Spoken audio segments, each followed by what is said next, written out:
Carl Jung reveals the final stage of the empath after narcissistic abuse. As Carl Jung once said, "In all chaos, there is a cosmos. In all disorder, a secret order." What if the pain you experienced wasn't the end, but the portal to your psychological rebirth? In today's episode on spiritual wisdom, we're diving into Jung's most powerful and controversial insight, the final stage of the empath after narcissistic abuse. This isn't about survival, it's about becoming sovereign. Have you ever felt like your suffering was shaping something deeper within you? Share your thoughts in the comments, and let's explore this hidden transformation together. 1. Jung's dangerous discovery. Jung's most unsettling revelation wasn't about trauma. It was about what happens to an empath after surviving narcissistic abuse. Not all empaths make it through, but those who do don't just heal, they become unrecognizable. Jung described this transformation as dangerous, not because it's harmful, but because it breaks every familiar identity and constructs something entirely new. These rare survivors don't return to who they were before. Instead, they reach what he called the final stage of empathic development, a state of sovereign empathy, where compassion no longer equals self-abandonment and love no longer requires pain. They emerge with a form of emotional intelligence that's sharp, discerning, and spiritually untouchable. This is not suppression.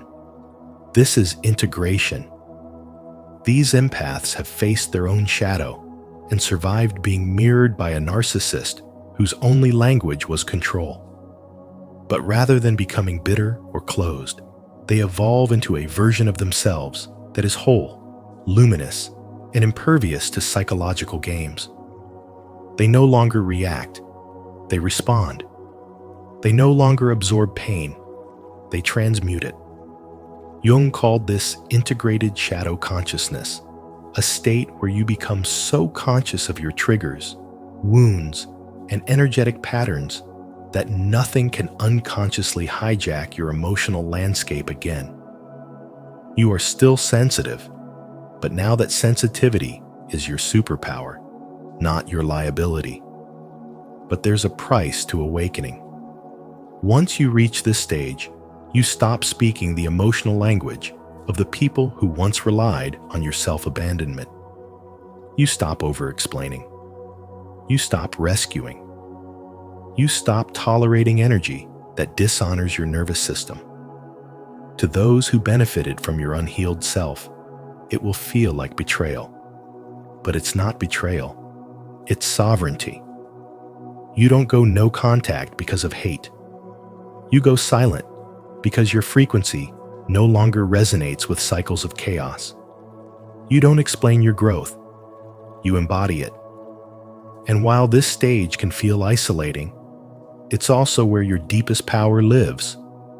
You become energetically rare. Your presence becomes a mirror that narcissists can no longer manipulate. They may try to provoke, bait, or pull you back into the cycle, but you now recognize that projection is not connection, and drama is not intimacy. You see through the performance. You see through the illusion. And in doing so, you claim your own timeline.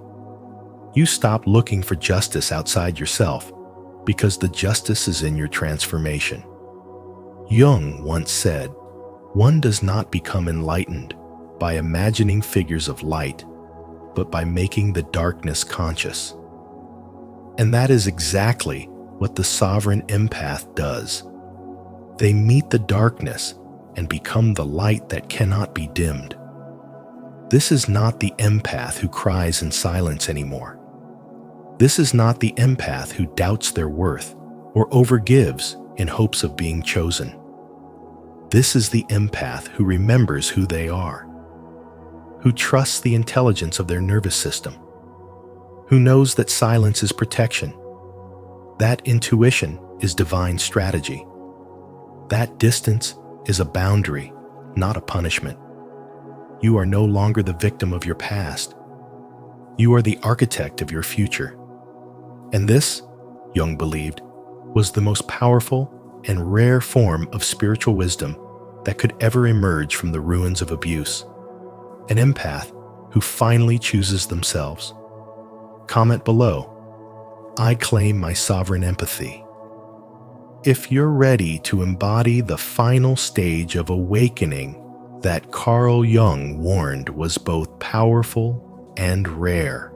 2. The empathic crucible and shadow integration. Narcissistic abuse is not just an emotional wound, it is a crucible, a sacred fire that burns away illusions and forces the empath to face their own unconscious. Carl Jung believed that true healing requires shadow integration, not escape. The narcissist, in this painful dynamic, unconsciously serves as a shadow mirror, reflecting back everything the empath has disowned: manipulation, emotional detachment, selfishness, even subtle control masked as compassion. It is a brutal reflection, one that the empath cannot ignore. Their natural instinct to save, fix, or absorb pain no longer works. This mirror does not flatter, it exposes. And it initiates a process Jung would call individuation, the confrontation with the self beneath all personas. The empath begins to undergo what can only be described as 3 ego deaths. First, the death of the idealized self-image, the version of themselves that believed being endlessly giving, forgiving, and soft was enough. That identity cracks when they realize that unchecked empathy is not spiritual, it is self-abandonment.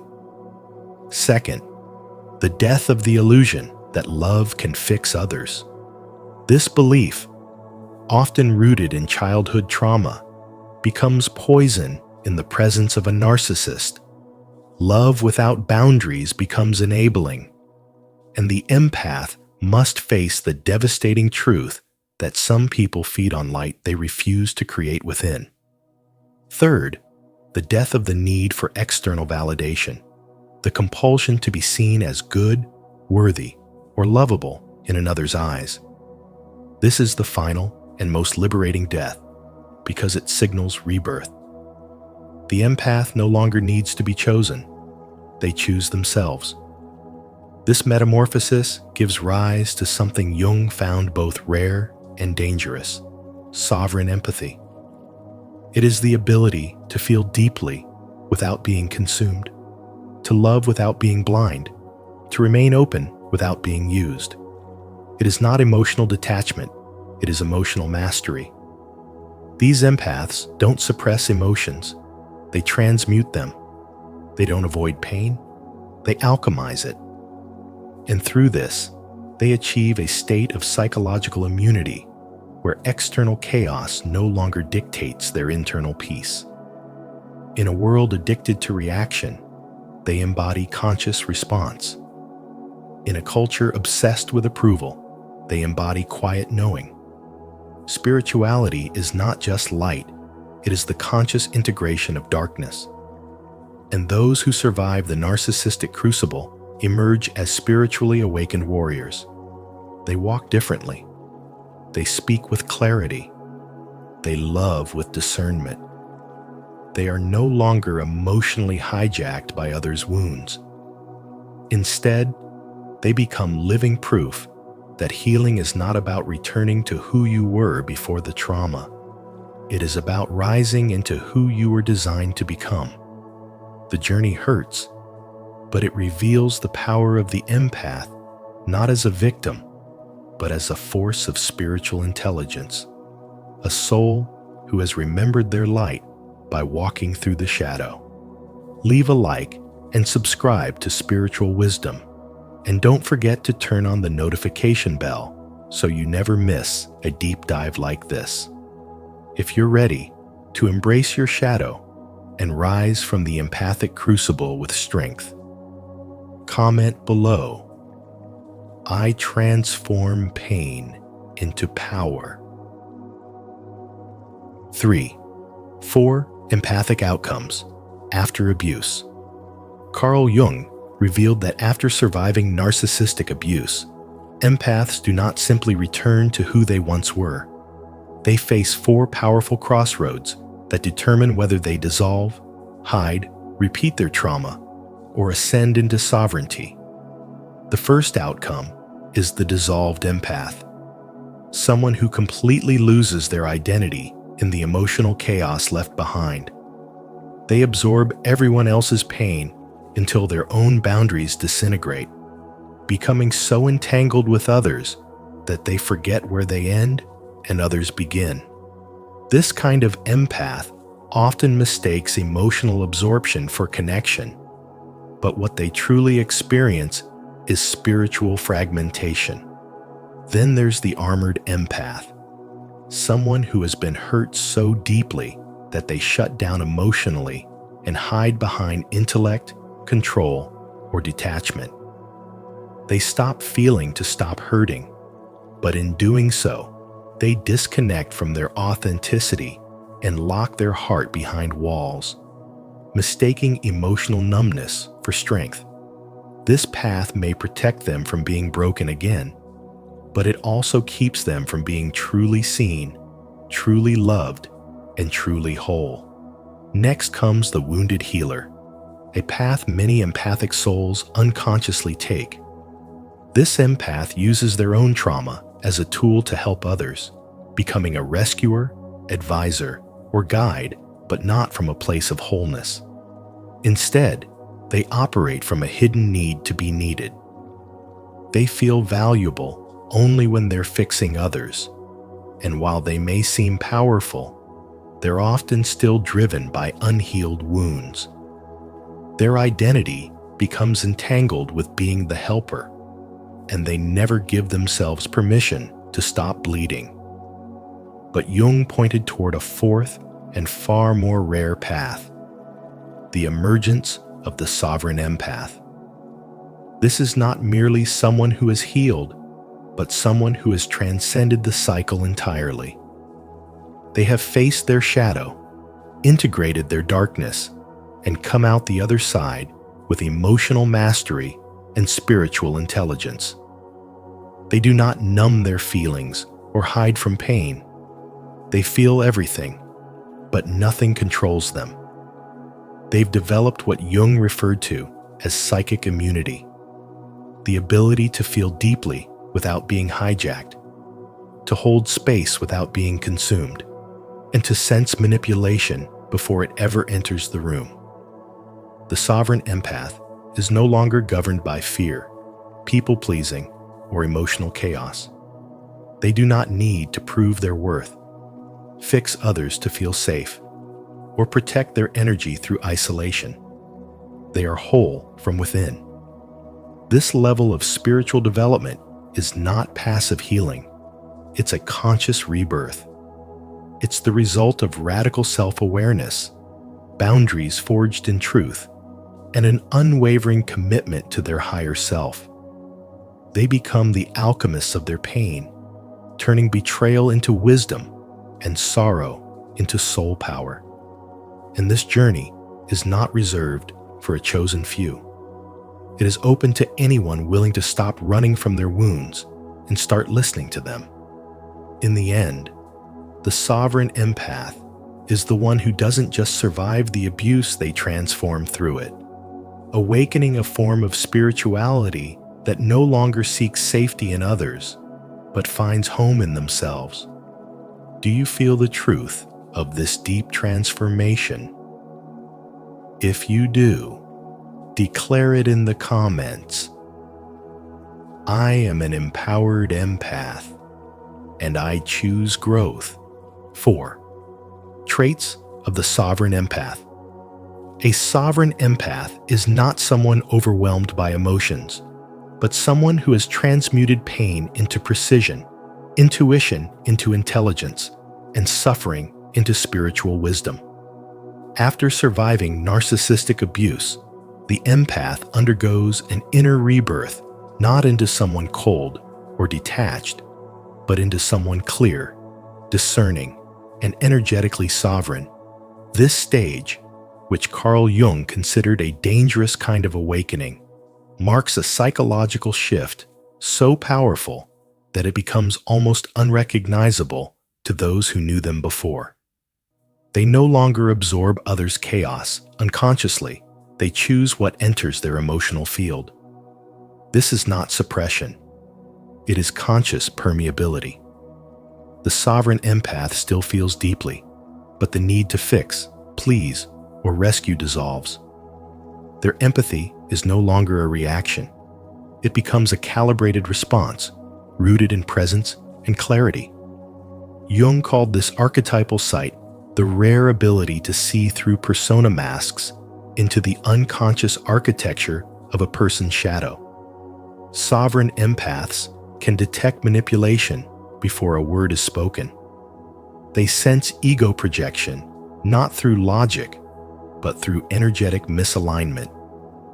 They trust their gut because it speaks the language of truth. They are no longer seduced by charm, no longer shaken by rejection, no longer destabilized by the moods of others. Because they have met their own darkness, they cannot be blackmailed by the wounds of someone else. Knowing your own darkness is the best method for dealing with the darknesses of other people, Jung wrote, and the sovereign empath embodies this wisdom by holding space, not by self-sacrifice. What used to feel like emotional drowning is now a field of calm observation. The empath, who once struggled to maintain boundaries, now becomes a fortress of grace, open-hearted, yet energetically fortified. They do not shut down, they simply stop leaking. Compassion is still present, but it is no longer confused with compliance. They can hold space without carrying the burden. They can witness suffering without abandoning themselves.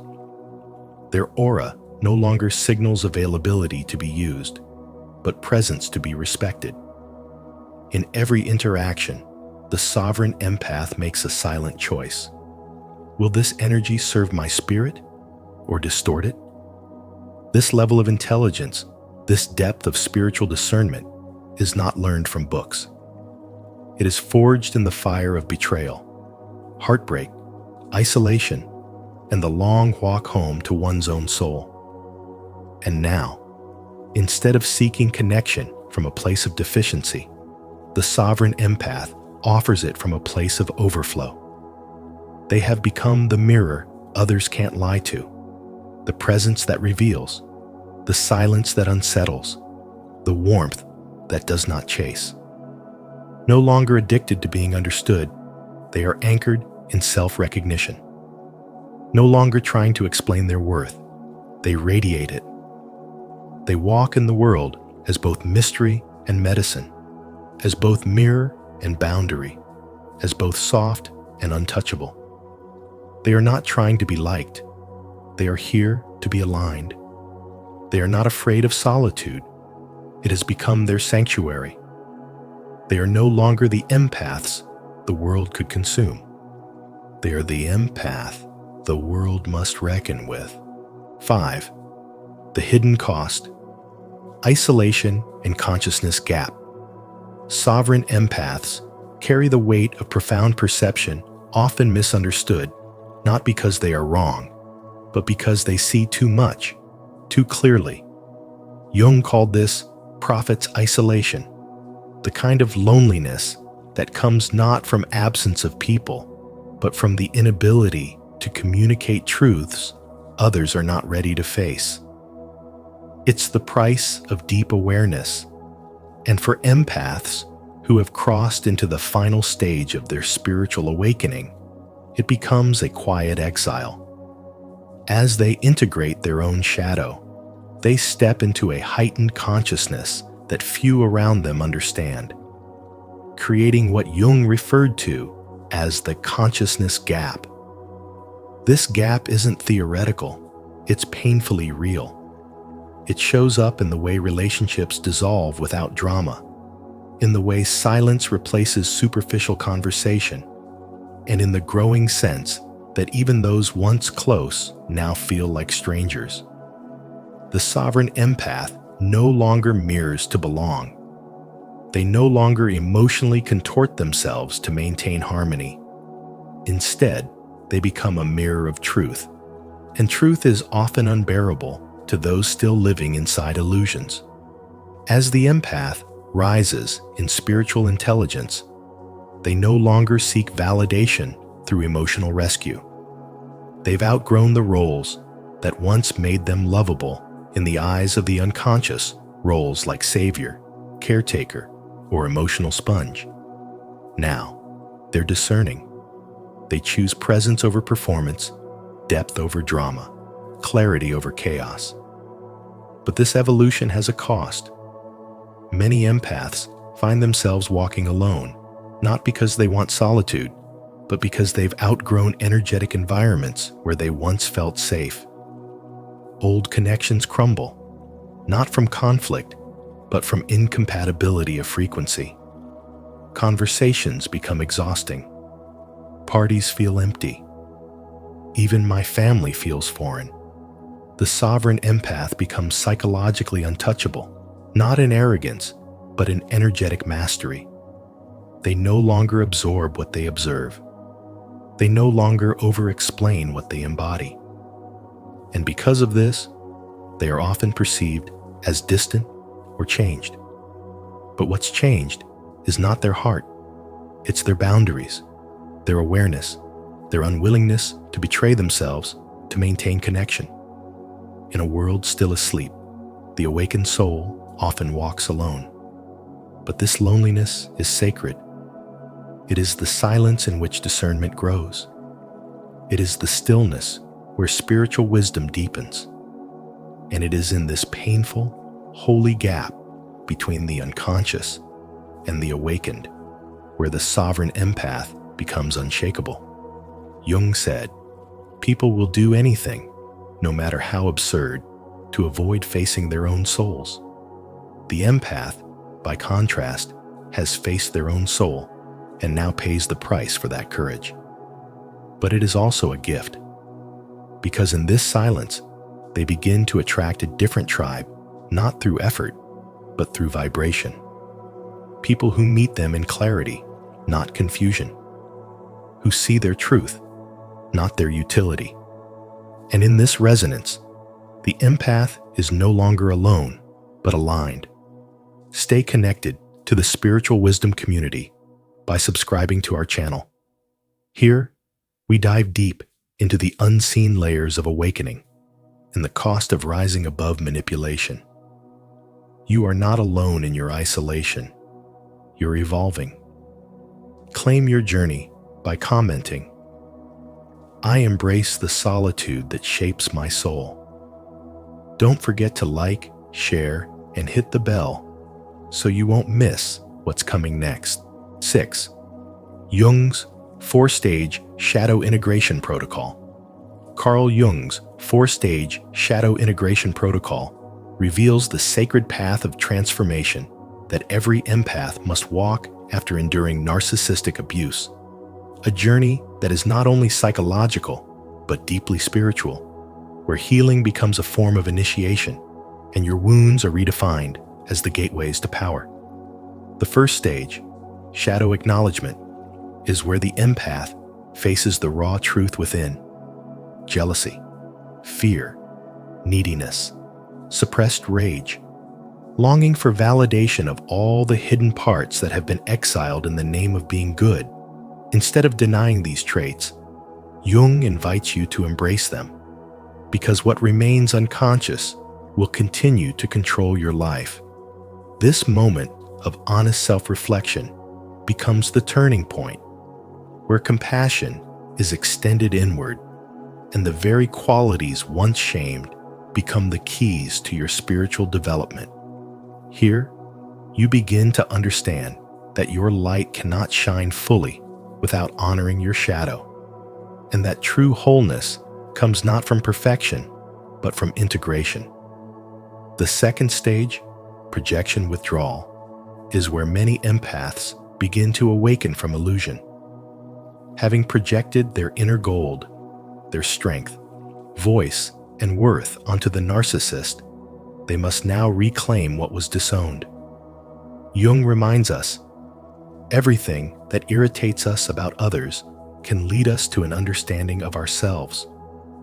That narcissist who seems so powerful, magnetic, or emotionally unavailable was often a reflection of your own unmet potential, your unclaimed anger, or your neglected desire to be seen. In this stage, the empath stops trying to change or decode the narcissist and begins to turn inward, recovering every part of themselves they once gave away in exchange for love or approval. This isn't just recovery, it's retrieval, a sacred remembering of who you were before manipulation convinced you that you were small. The third stage, boundary alchemy, is where the empath begins to master their energy field and cultivate selective empathy, a rare form of spiritual intelligence that Jung referred to as conscious permeability. You learn how to feel everything without absorbing it, how to witness suffering without becoming consumed by it, how to love without losing yourself in the process. Boundaries are no longer defenses built from fear, but filters crafted from wisdom. You become emotionally sovereign, able to discern what is yours and what belongs to others. This is the moment where your heart remains open, but your soul is protected. You no longer give your empathy to those who feed on it. You reserve it for those who honor it. And in doing so, your presence becomes sacred, your silence powerful, and your peace non-negotiable. The final stage, archetypal alignment, is where the empath rises as the wounded healer. No longer ashamed of the pain they've carried, they now see it as preparation for their higher calling. Jung believed that those who have suffered deeply hold the medicine for others, and in this stage, the empath's scars become symbols of strength. Their vulnerability becomes their language, and their story becomes a source of light for those still trapped in darkness. They don't just talk about healing, they embody it. They don't just preach boundaries, they live them. They don't just feel deeply, they channel that depth into purpose. Spirituality, at this level, is not performance, it is embodiment. And the empath who reaches this stage becomes untouchable, not because they are hard, but because they are whole. They no longer seek validation, rescue, or revenge. They walk in alignment with their truth, knowing that the pain they once thought would break them has, in fact, revealed who they truly are. 7.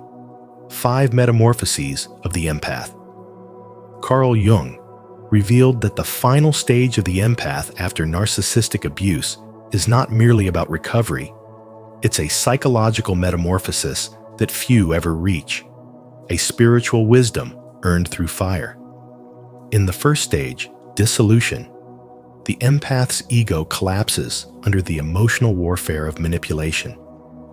Their identity, once rooted in pleasing others and absorbing pain to stay safe, begins to disintegrate. But this fall is sacred. It strips away illusions and forces the empath to question everything. Who am I without their approval? What is left when I am no longer who I thought I had to be? The breakdown becomes a breakthrough, the beginning of intelligence born from spiritual suffering. This collapse leads to descent, where the empath enters the depths of the unconscious. This is where the shadow lives, the hidden rage, the suppressed grief, the unspoken betrayal. The empath no longer runs from fear, but meets it with presence. It's the realm of darkness, but not evil. As Jung said, One does not become enlightened by imagining figures of light, but by making the darkness conscious. In this stage, the empath begins to realize that the monster wasn't just the narcissist, it was also the self-abandonment that kept them silent.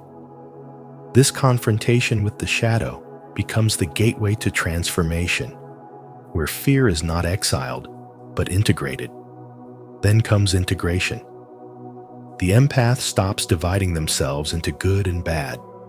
They embrace their wholeness, not by rejecting their sensitivity, but by understanding its sacred function. Their boundaries become holy. Their emotions become maps. Their pain becomes instruction. No longer seeking to fix others, they begin to heal themselves. Empathy is no longer reactive. It becomes strategic. The empath becomes emotionally intelligent, spiritually aware, and unshakably centered. They no longer ask, "Am I too much?" Instead, they declare, "I will not shrink for anyone." As emergence unfolds, the empath reclaims their voice, their gifts, and their presence. They return to the world not as a wounded healer, but as a conscious mirror. Their intuition sharpens, their perception expands. They stop absorbing energy and start decoding it. What once overwhelmed now empowers. What once drained now defines. The empath no longer fears solitude, silence, or misunderstanding. They see these as sacred companions of clarity. They live with inner alignment, reading the unseen language. This is not emotional fragility. It is spiritual sovereignty. The final metamorphosis is sovereignty itself, the rarest psychological state Jung ever documented. The empath evolves into an archetype, embodying wisdom, presence, and psychological immunity. They are no longer defined by trauma, but by clarity. They do not seek revenge or recognition. They walk in power, not control. They influence reality, not by force, but by frequency. Their aura speaks louder than their words. They protect their peace like sacred ground. They are no longer an open wound. They are a portal for truth. This is the sovereign empath, one who has faced annihilation and emerged not only alive, but awakened. 8. Traps that prevent true sovereignty.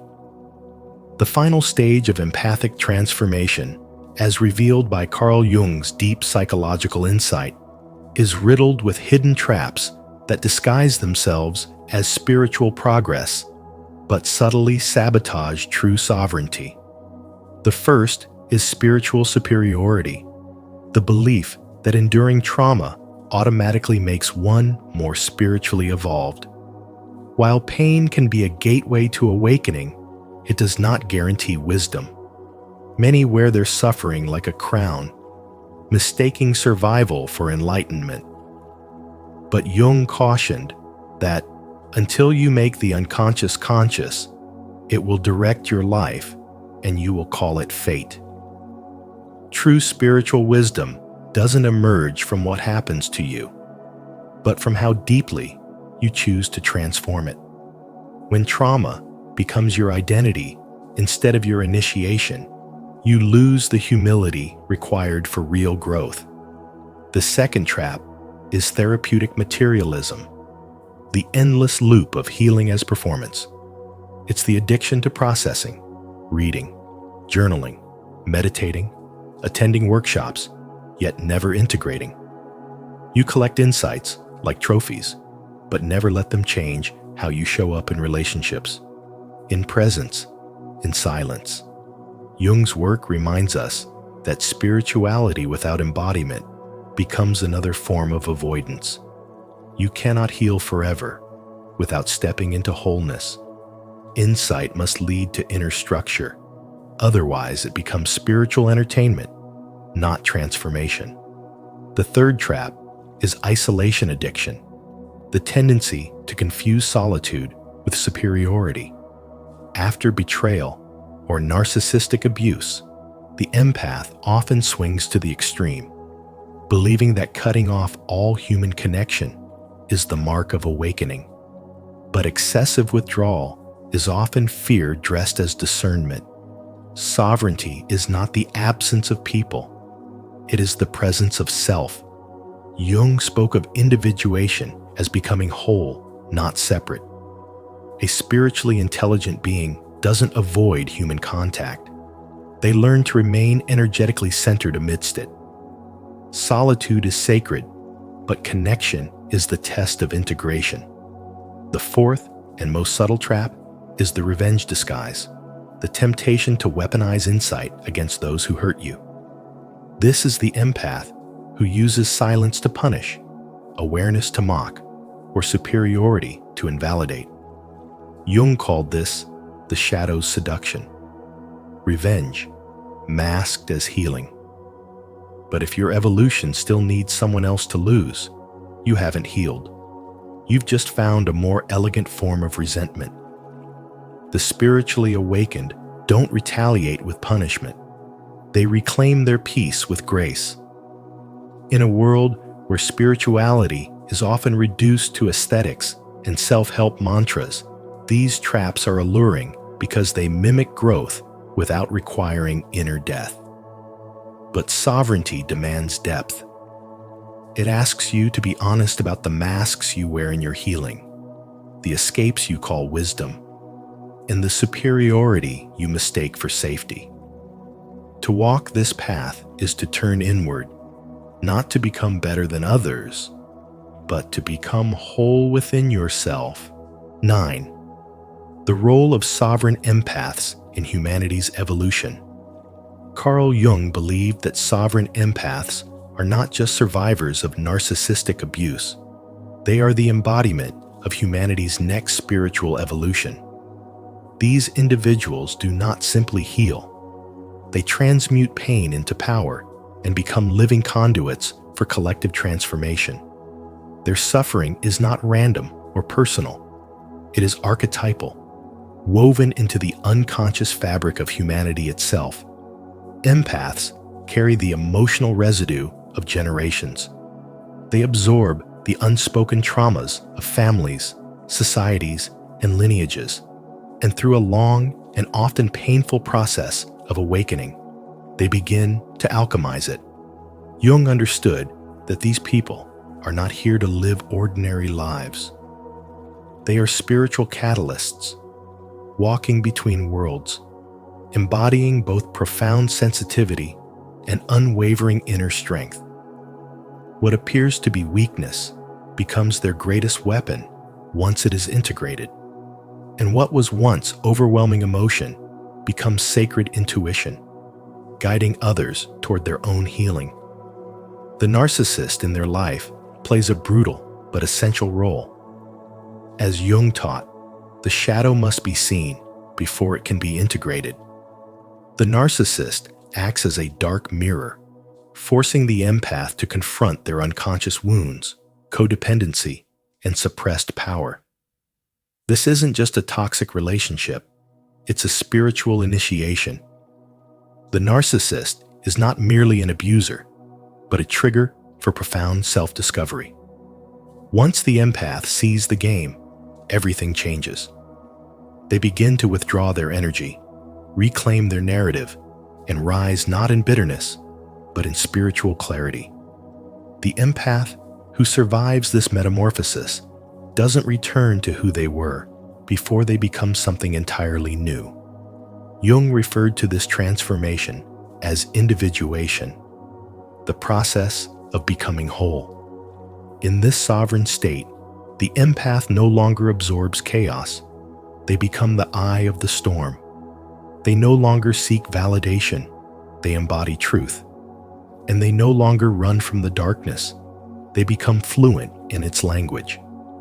Sovereign empaths develop what can only be described as compassionate immunity. They feel deeply, but they are not consumed. They understand others, but they do not betray themselves. Their empathy is no longer self-sacrificing. It is discerning, grounded, and powerful. They become masters of energy, of emotional boundaries, of the invisible dynamics that govern human behavior. And in doing so, they fulfill their deeper purpose, to awaken others. Their life becomes a silent sermon of resilience, a transmission of hope, and a model of what true emotional sovereignty looks like. Their healing journey is not a detour, it is the map. And through it, they invite others into their own spiritual development. This is why Jung believed sovereign empaths hold the key to psychological evolution. They bridge the gap between unconscious suffering and conscious transformation. They are no longer defined by the pain inflicted on them. They are defined by the wisdom they've extracted from it. They are no longer mirrors for the wounds of others. They become mirrors of what is possible when the soul refuses to stay silent. Their story is not just one of survival. It is the sacred blueprint of transmutation, emotional maturity, and spiritual responsibility. Through their existence, they elevate the collective frequency and remind the world that the most powerful form of spirituality is not escaping reality. It is facing it with an awakened presence, an unwavering heart, and the courage to walk as light through the darkest corridors of the human psyche. Thank you for joining us on this profound exploration of Carl Jung's insight into the final stage of the empath's journey after narcissistic abuse. If this message resonated with your spirit or helped you see your transformation in a new light, don't keep it to yourself like this video. Share it with someone who needs to hear it, and subscribe to Spiritual Wisdom for more soul-deep content. Be sure to turn on the notification bell so you never miss the next breakthrough on your path to awakening. Your healing isn't the end. It's the beginning of something rare, powerful, and sacred. Stay aligned, stay wise, and stay true to your inner evolution. You're not lost. You're between chapters. Carl Jung's quantum truth. Your vision will become clear only when you can look into your own heart. Who looks outside, dreams. Who looks inside, awakes. Carl Jung. If you've been feeling uncertain, stuck, or like you've somehow missed your path pause, you're not broken. You're simply between chapters. What if this moment of confusion is actually the sacred space where your soul is rewriting its story? In today's video, we'll explore Carl Jung's quantum truth that being lost is often the first sign you're on the verge of profound alignment. So ask yourself, what if the universe isn't closing doors, but redirecting you toward the chapter where your real transformation begins? Let us know in the comments, have you ever felt more you after walking through uncertainty? And don't forget to like, share this with someone who needs clarity, and subscribe to Spiritual Wisdom for more insight that awakens your spirit. 1. You're not lost. You're in a sacred transition. You're not lost. You're in a sacred recalibration where your energy no longer fits the life you once built. This isn't failure. It's the wisdom of your soul outgrowing its previous limitations. When your passions go quiet, your relationships feel out of sync, and your goals blur into fog. That's not a crisis. It's a sign that you're no longer resonating with the frequency of your old identity. Carl Jung said, "There is no coming to consciousness without pain." This pain isn't punishment. It's an intelligent signal that you've stepped into the quantum space between what was and what will be. In this transitional state, your energy exists in multiple possibilities, just like a particle in superposition. You haven't lost direction. You're being refined. The world outside may not reflect the evolution inside, and that dissonance is the friction you feel. It's the stretch between chapters where the old story fades, but the new one hasn't fully formed. You're not behind. You're becoming. The discomfort is sacred. It means you're not settling for the familiar lie anymore. You're waiting, intuitively, for truth to land. Jung's concept of individuation teaches that deep transformation doesn't happen through force, but through integration. You're integrating lifetimes of patterns, expectations, and projections into a new alignment. It's not meant to be fast, it's meant to be real. And that realness requires solitude, stillness, and surrender. The quantum field responds not to desperation, but to presence. That's why trying to control or rush this phase will only disconnect you from the wisdom it holds. You are not broken. You are unraveling everything that isn't truly you. In this in-between, the mind will crave certainty, but the soul is asking for trust. You are experiencing decoherence, the dissolving of what no longer holds energetic truth. It's an invitation to meet yourself beyond ego, beyond labels, beyond performance. Intelligence and spiritual wisdom teaches that some of the most profound leaps come after long periods of stillness. Like the seed buried in soil, nothing visible is happening, but everything essential is unfolding underground. So when life feels quiet, when the outer world stops reflecting your inner fire, that's not stagnation, it's divine preparation. The universe isn't testing you, it's sinking you. You are being stretched into higher dimensions of alignment, beyond what your former self could even dream. Don't panic when the old ambition fades. Don't chase noise to fill the silence. This stillness is sacred. This gap is the portal. The next version of you is not something you chase. It's something you remember into being, and it's already forming in the dark. Comment below, I trust the sacred transition, if you're ready to embrace this powerful in-between space and allow your next chapter to unfold with spiritual wisdom. 2.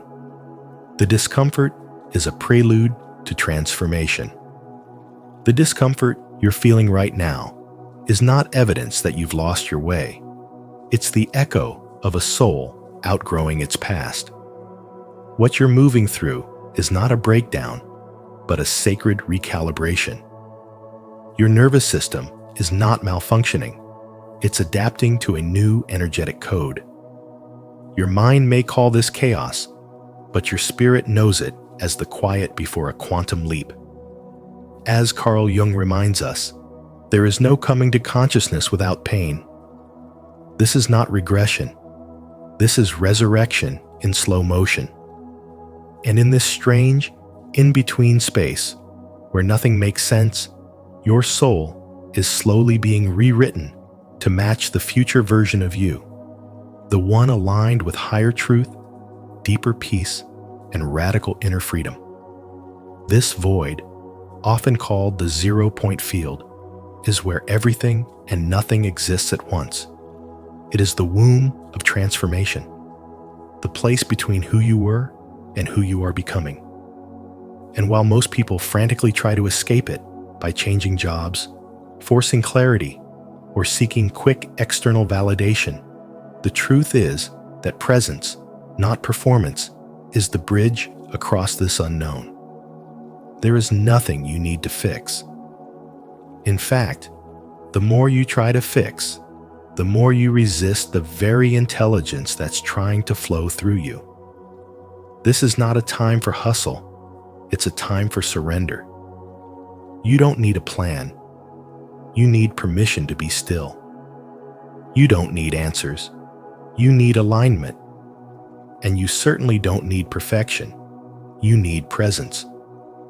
Your energy is shifting in ways your conscious mind cannot comprehend. That's why old desires suddenly feel empty. That's why conversations that once gave you life now feel hollow. That's why you feel detached from ambitions that used to light a fire inside you. What's happening is not confusion. It's clarity preparing to land. Your inner world is reordering itself so that your external world can catch up. And it's deeply uncomfortable because it requires you to release everything that is no longer true, including the identities that kept you safe but small.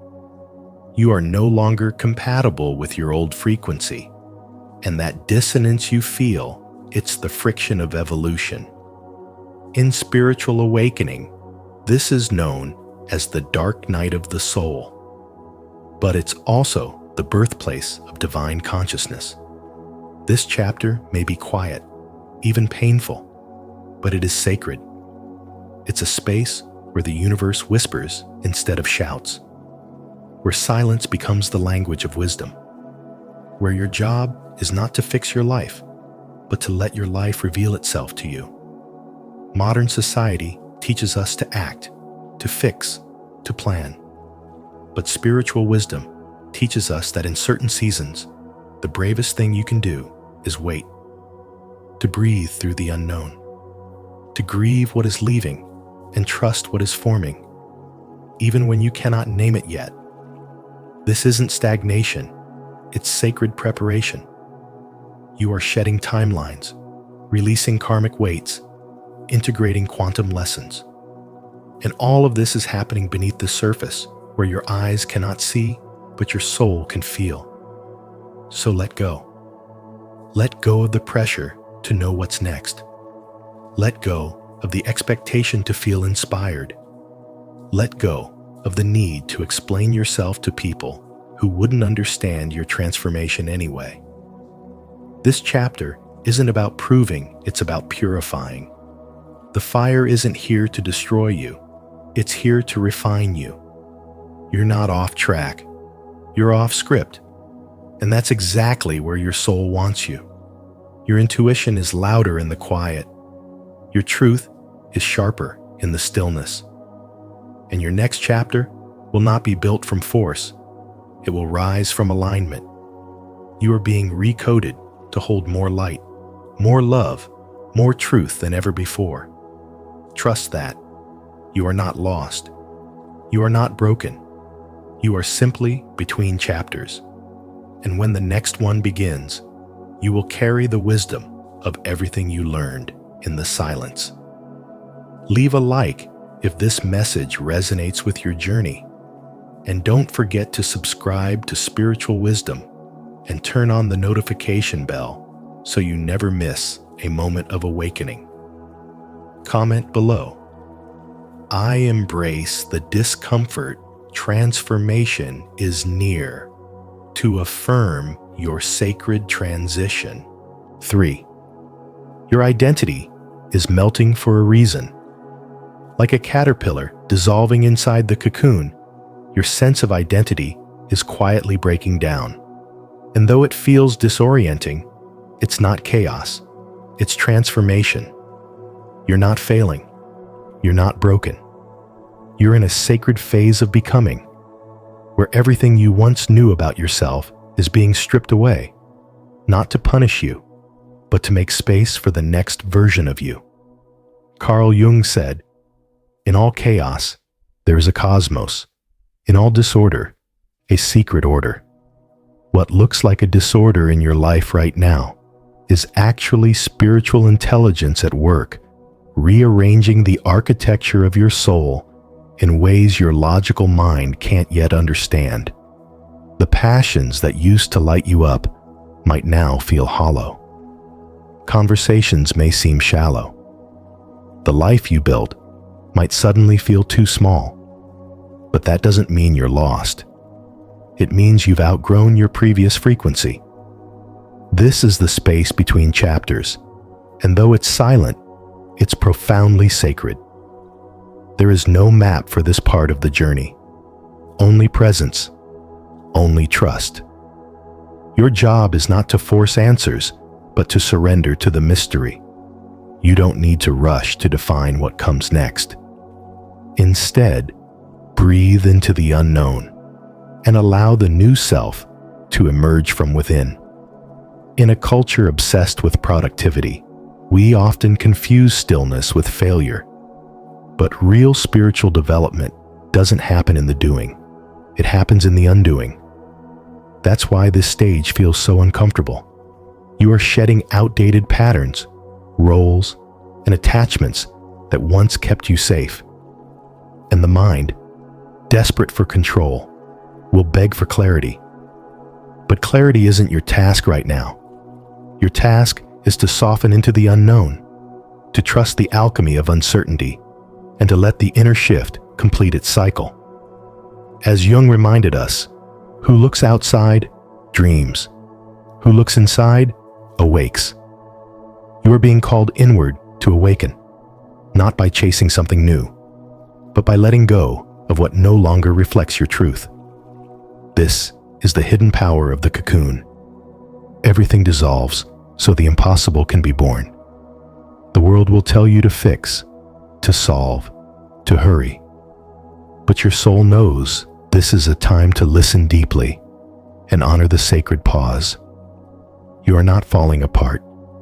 You are expanding. You are learning to live without the armor of old identities. And this inner dismantling, though painful, is a necessary part of your spiritual awakening.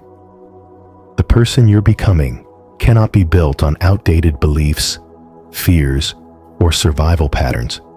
It requires honesty. It requires emptiness. It requires trust. So breathe, feel, be. You don't need to know what's next.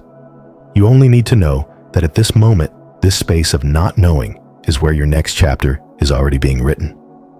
Not with effort, but with presence. Not with control, but with surrender. This is the essence of spirituality.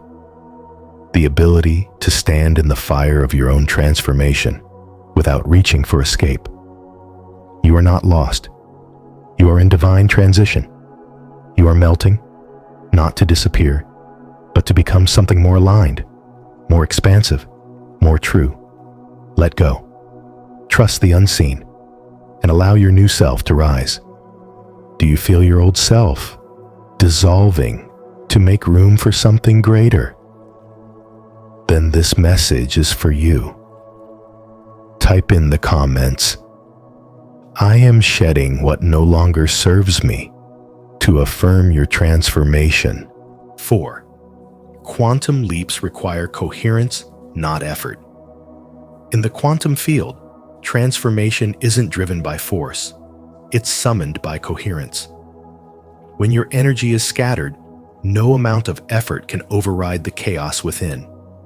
But when your thoughts, emotions, and beliefs harmonize into a clear frequency, you become a magnet for change. You don't push your way into a new reality. You collapse into it. This is not about hustle. It's about alignment. You match the frequency of who you are becoming, not by doing more, but by being more still, more aware, more surrendered. Carl Jung said, "Until you make the unconscious conscious, it will direct your life and you will call it fate." And in this sacred space between chapters, fate is being rewritten by your frequency, not your fight. The discomfort you feel isn't proof you're lost. It's a sign that the old life no longer fits. Your soul is shedding skins, not because you're failing, but because you're evolving. When nothing makes sense and everything feels still, that's not stagnation, that's recalibration.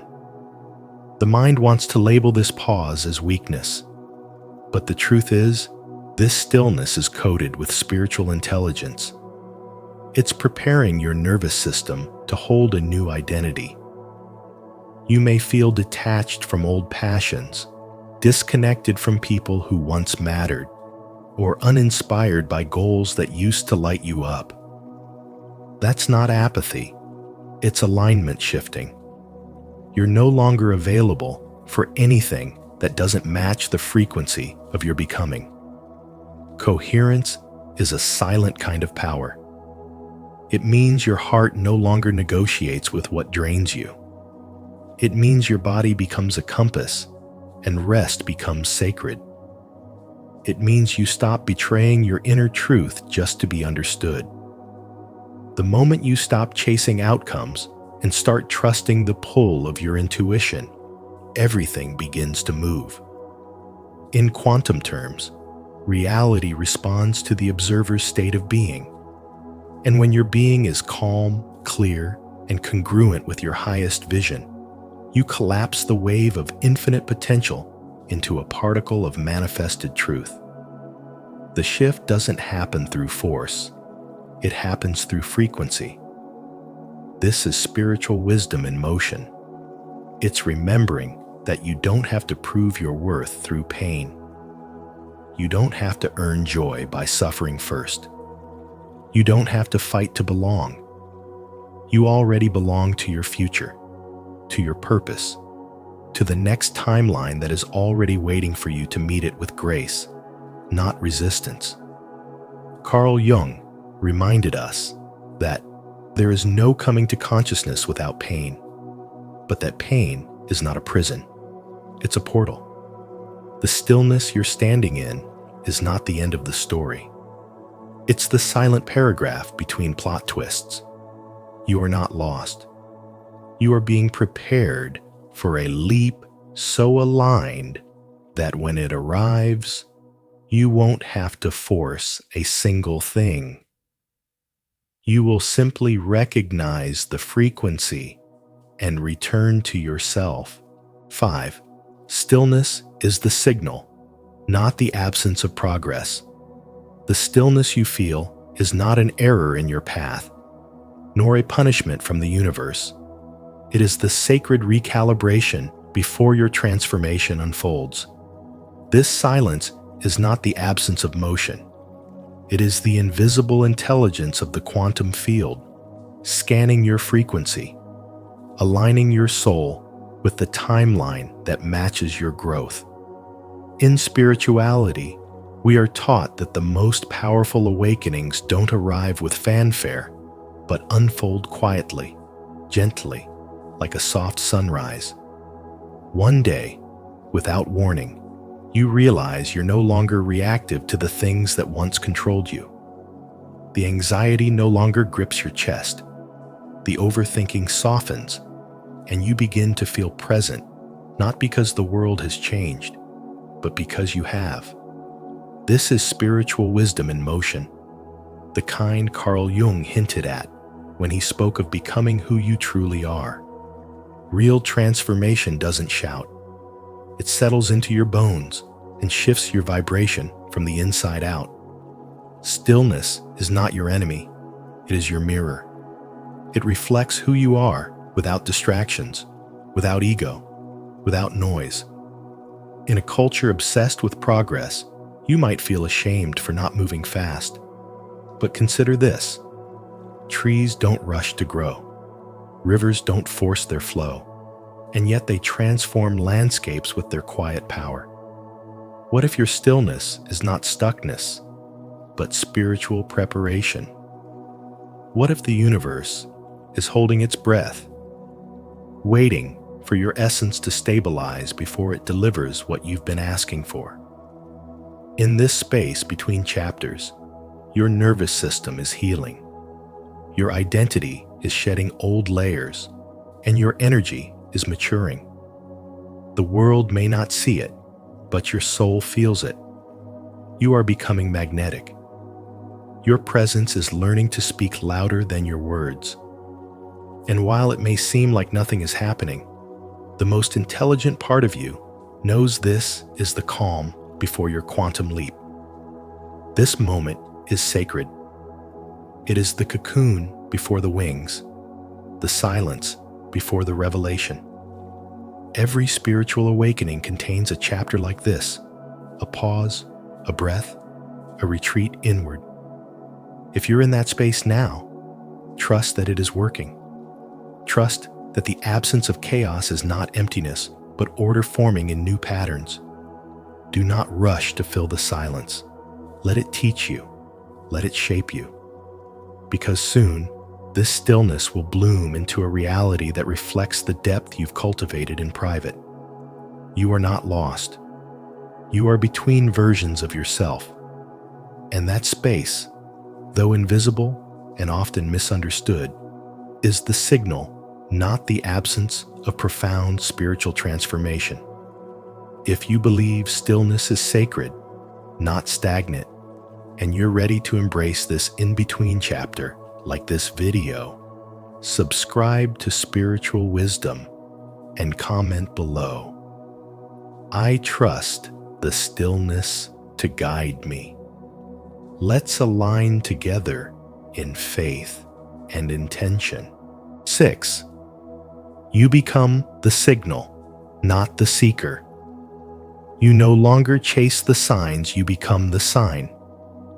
When your identity is rooted in spiritual development, your presence speaks louder than your words, and your energy communicates before you even enter the room. This isn't about chasing momentary spiritual highs or fleeting emotional victories. It's about deep inner alignment, the kind that radiates stability and coherence no matter what's happening around you. Carl Jung said, "Who looks outside dreams. Who looks inside awakes." And in this awakened state, you no longer need validation from the outside world because you've anchored your reality within. Your emotional responses aren't dictated by circumstance anymore. They are guided by the internal frequency you've chosen to hold. You're no longer seeking. You're no longer proving. You've become. The external world starts to rearrange itself in response to your inner clarity. The universe recognizes your frequency, not because you demanded it, but because you maintained it. This is what it means to embody the shift consistently, regardless of whether things are visible yet or not. Spirituality is not a practice of desperate asking. It's a steady radiance. You walk into situations not to get something from them, but to bring your essence to them. People feel your energy shift before you say a word. Circumstances begin to align without manipulation. You don't need to force. You don't need to chase, you hold. You hold the energy of your future self now, not because you're pretending, but because you've remembered who you really are. The power lies in emotional grounding. You're not numb. You're conscious. You don't suppress feelings. You regulate them. Your nervous system becomes your compass, and your calm becomes your protection.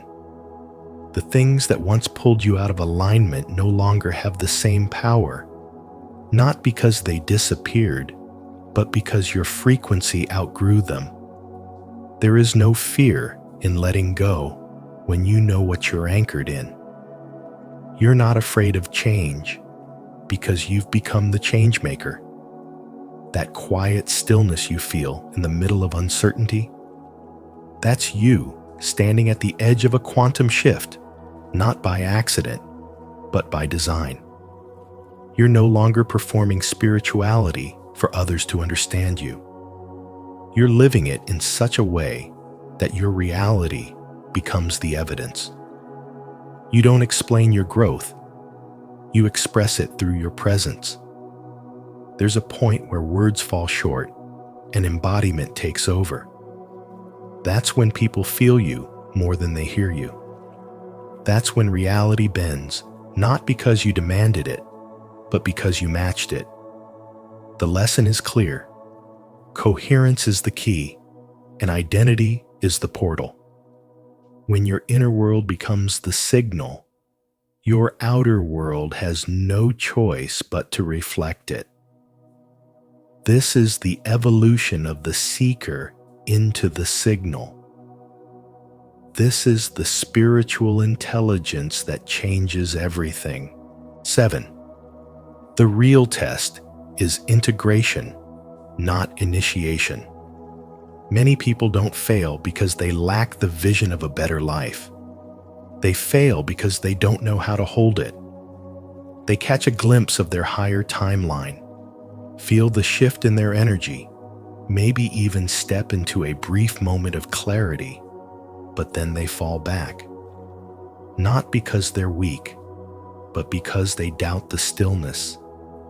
They misinterpret the silence that comes with transformation, expecting fireworks when what's happening is far more sacred and internal restructuring. Carl Jung said, "Until you make the unconscious conscious, it will direct your life and you will call it fate." And that is the real test, not to initiate change, but to integrate it. It's easy to visit your higher self, to have a good day, to wake up early once, to meditate once, to set a boundary once, but it's spiritual intelligence to live as that self every single day, especially when no one's watching, especially when the shift is quiet, especially when no one claps. True transformation happens in the unseen moments. The choices you make when you're tired, the thoughts you reframe in private, the way you refuse to betray yourself even when it's inconvenient. And this is where most people turn back. They expect the new chapter to feel exciting all the time. They expect the quantum leap to be explosive. But in reality, the most powerful leaps are anchored in discipline, in devotion, in sacred structure. It's not about chasing the next high. It's about stabilizing the one you've already touched. If you keep visiting your future self, but never unpack your bags, you'll keep falling into old timelines that feel safer, but cost your soul. Integration means embodying the new frequency, even when the external doesn't yet reflect it. It means you show up with clarity, with grounded presence, even when the world hasn't caught up to your inner shift. That's how you rewire reality from the inside out. You don't need another sign. You don't need to wait for a perfect alignment. The alignment is you. When you commit to structure, to stillness, to inner clarity, your life starts bending around that new signal. Intelligence and spiritual wisdom aren't about dramatic change. They're about consistent embodiment. The version of you that feels light, rooted, powerful, calm. That version exists not in a future event, but in the decision you make right now to stop dipping your toes into your transformation and finally live in it fully. When you stop waiting for permission and start acting like the version of you that already knows, the shift becomes permanent. That's the real test, not whether you can start the journey, but whether you can keep walking it when it gets quiet, when it gets lonely, when it gets real. You are not lost. You're not failing. You're not behind. You're just being called to stop chasing and start integrating. If this message resonated with your soul, declare it with faith in the comments. I trust the process of integration. I am becoming whole. Don't forget to like, subscribe, and share this video so more hearts can awaken to their true journey. Thank you for spending this time with us on Spiritual Wisdom. If today's message reminded you that you're not lost, but simply between chapters, then trust that your story is still being written in divine timing. The universe often pauses before the most meaningful plot twists, and your next chapter may be closer than you think. If this resonated with your soul, don't keep it to yourself like this video. Share it with someone who needs this reminder, and subscribe to our channel for more deep insights inspired by Carl Jung and spiritual awakening. Don't forget to turn on the notification bell so you never miss the wisdom meant just for you. We'll see you in the next chapter.